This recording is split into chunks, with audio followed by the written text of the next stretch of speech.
It seems a humiliation to let you go to your ships without treasures unfought. Now you have come thus far into our country.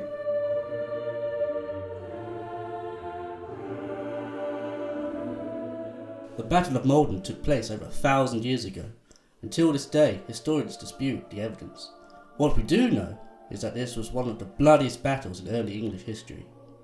Its story can still be seen today in Essex, if you know where to look. As three Maldonians, we are no strangers to the story. We learned about it in primary schools, and since then it's captured our imaginations. Despite its importance in history, the story of the Battle of Maldon is relatively unknown. We've made it our mission to investigate some of the events before, during and after the battle.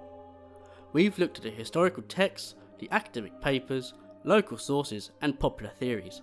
This is no battle from Middle-earth, however. It really took place. By the end of our investigation, we aim to have a better understanding of what really happened here on that late summer day in 991 AD. Our story begins in the summer of 991. Danish Vikings were already raiding towns on the east coast. That summer, they had raided Folkestone, Sandwich and Ipswich in search of booty. They were pirates after all. Their fleet comprised of some 93 ships.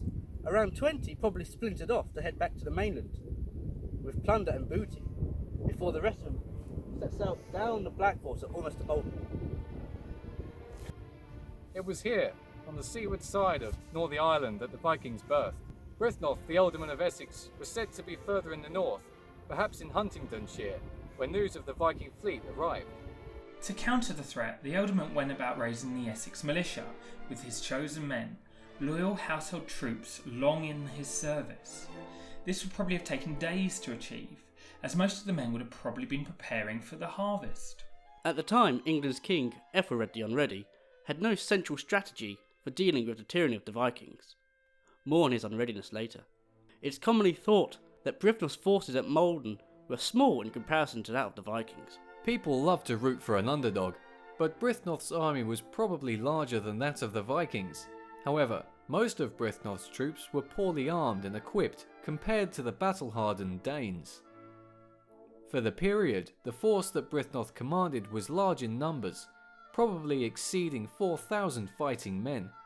The Viking army would have numbered a little less, but was deadlier, for every man in the Viking ranks came from warrior stock. There are at least 7 proposed sites for the battle, including Barrow Hills at Great Totham, Heybridge, Langford, Fallbridge, Beeley, Wintersleep Farm and Osey Island. The widely accepted site is here, at South House Farm on the mainland opposite Northey Island. The island is now part of the National Trust. The landscape has remained relatively unchanged over 1,000 years, but for the length of the causeway, which is now twice as long due to coastal erosion. A poem detailing the events of the battle was written around the turn of the 11th century. The author is unknown, but may have been present at the battle. The poem tells us that when the Saxon army arrived, those on horseback dismounted and formed up in a shield wall facing Northey Island. Brithnoth rode along the battle line, advising the militia on how to stand and hold their shields. Brithnoth had then stood amongst his trusted household troops in the centre of the battle, while the men of the militia held the flanks.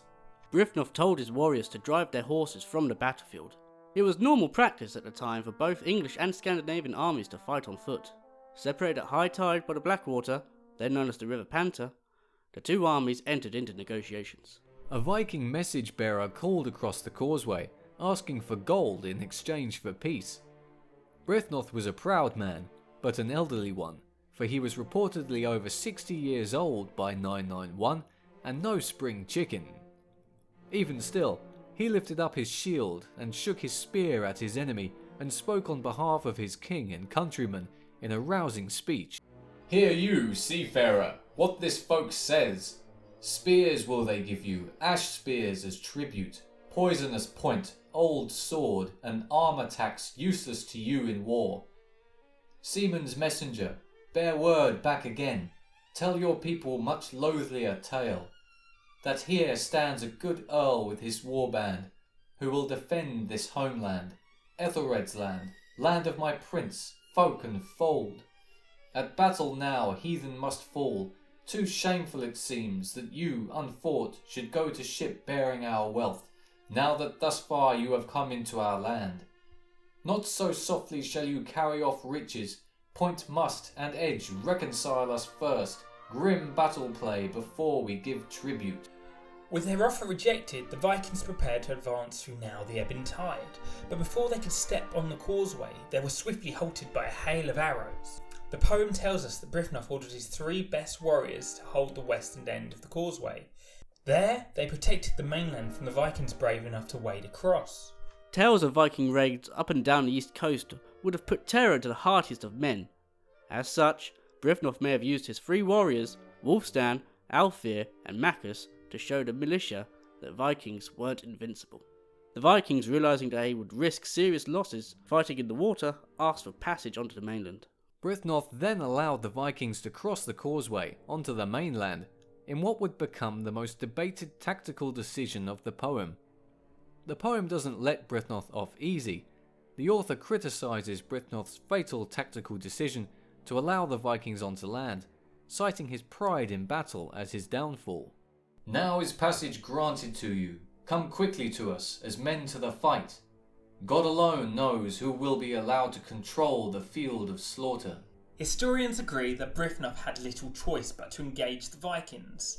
As the Ealdorman of Essex, it was his duty to defend the land, and if he had let the enemy go, they would have probably sailed away to menace other settlements. It was Brithnoth's job to make sure that this didn't happen. Also, as a seasoned soldier of many years, he was unlikely to lose his military head in an unnecessary gesture of heroism. He did lose his actual head though. Then the slaughter wolves waded, caring not for the water, the Viking army westward over the Panther. The Vikings now faced the Saxons on the west bank of the causeway below Malden. Historians believe the battle took place here, near South House Farm, on Furbesey Field. Brithnoth probably would have chosen to place his battle line between the Vikings and Malden. The geography of the field would have limited the scope for tactical deployment, being so close to the river.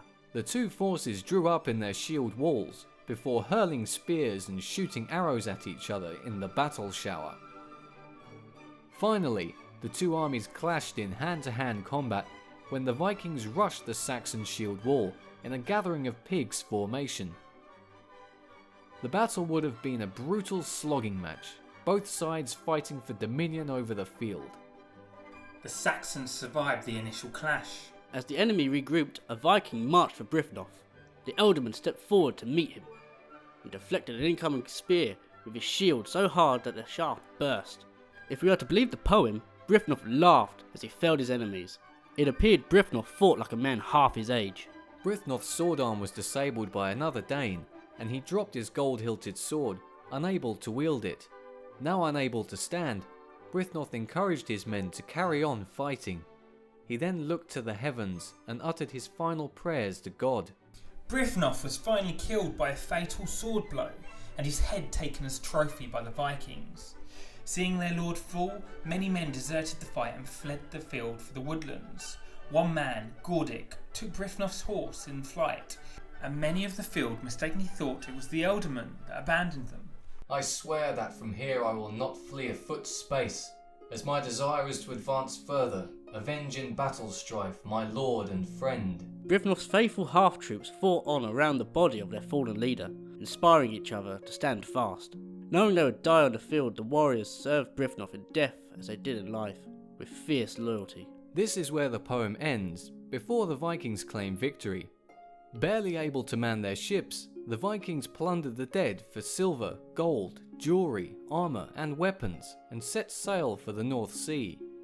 Brithnoth's body was collected by the monks of Ely Abbey and taken back to be buried.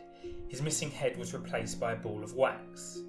In the 18th century, Brithnoth's remains were examined and it was found that his skeleton was without a head and his collarbone cut through with a heavy bladed weapon. This gives some validity to the poem's account of Brithnoth's death at least.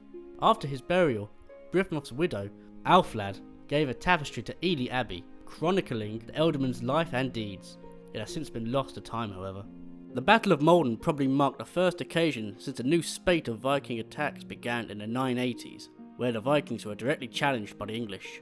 The battle forced Aethelred to form a central strategy for dealing with the Vikings, but was ultimately ineffective in his efforts. Aethelred's first move was to sanction Danegeld, a tax imposed on the population designed to raise tribute as an extortion payment to the Vikings.